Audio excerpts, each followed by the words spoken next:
Pekan lalu, kepolisian New Taipei menerima pengaduan kasus penganiayaan dan penipuan berturut di Tamsui dan di Taoyuan, berhasil menangkap banyak pelaku dan terus diselidiki lebih lanjut.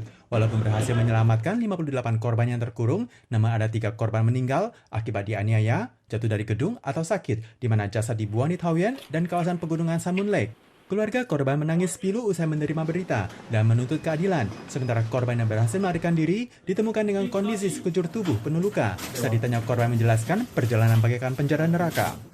那个人生好忙啊，我比较伤感，在那边我哭了很多次，都躲在厕所。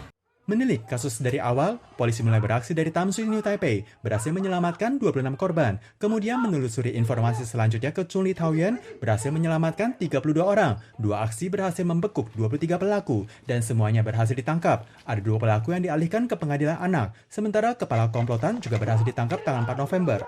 Bos Cha adalah nama panggilan kepala komplotan yang berhasil ditangkap, dan pengadilan memutuskan pelaku tidak boleh dijenguk. Cara kerja komplotan adalah memasang lowongan kerja palsu di internet, kemudian menyewa akun rekening tabungan korban yang digunakan untuk praktek peminjaman dana kecil.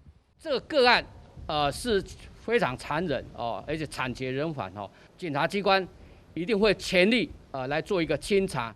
Secara total terdapat 3 kasus teraniaya hingga meninggal, dan polisi menemukan 2 jasad di pegunungan Taoyuan, kemudian 1 jasad di pegunungan di Sun Moon Lake, namun jasad tidak sempurna, dan selanjutnya akan diperiksa lebih seksama oleh pihak investigasi.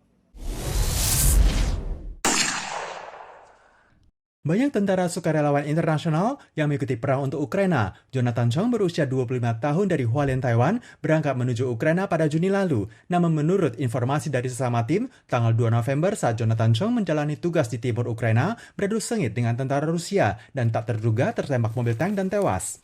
Keluarga di Hualien sangat sedih sebegitu menerima kabar. Jonathan sempat migrasi ke Belize, baru kembali ke Taiwan saat SMA. Dirinya kerap mendapatkan penghargaan dalam lomba bahasa Inggris karena menyukai kehidupan militer. Tamat SMA, segera mendaftarkan diri dalam Wamil Sukarela. Keluarga menjelaskan bahwa dirinya memiliki sikap yang terbuka dan rasa keadilan. Saat meletusnya perang Rusia-Ukraina, ia menyatakan keinginan untuk turut berperang, walaupun ditentang oleh keluarga. Namun berkat kebulatan tekad dan kemampuan berbahasa Inggris, ia akhirnya direkrut dan berangkat pada bulan Juni.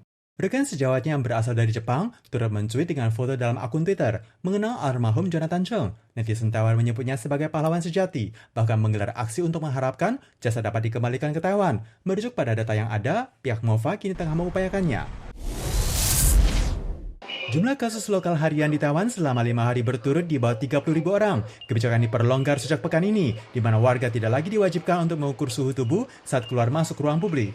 Kondisi pandemi lokal mereda. Sejak Senin 7 November diberlakukan 4 kebijakan pencegahan baru, termasuk menghapuskan kewajiban karantina bagi yang berinteraksi, memberlakukan sistem 0+7 secara menyeluruh. Bagi yang positif diberlakukan karantina 7+6 hari, menghapuskan kewajiban vaksin 3 dosis bagi yang menjalankan aktivitas religius, wisata dalam negeri, tempat olahraga, dan 8 industri hiburan lainnya. Selain itu menghapuskan kewajiban ukur suhu tubuh terhadap warga di kawasan THSR, TRA, pasar tradisional, dan WC publik.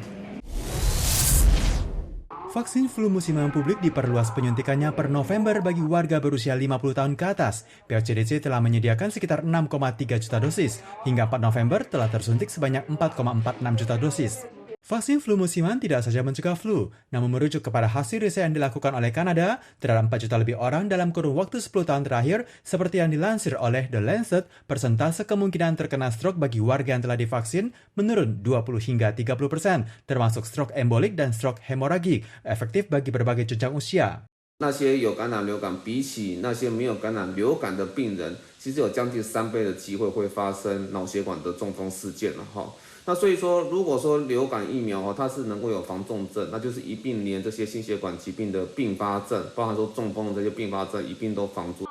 Selain itu, merujuk pada data Askes, tim medis Rumah Sakit Chungsa menemukan bagi pasien yang alergi usai divaksin dapat menurunkan persentase terserang asma. Semakin mudah divaksin, maka akan semakin efektif.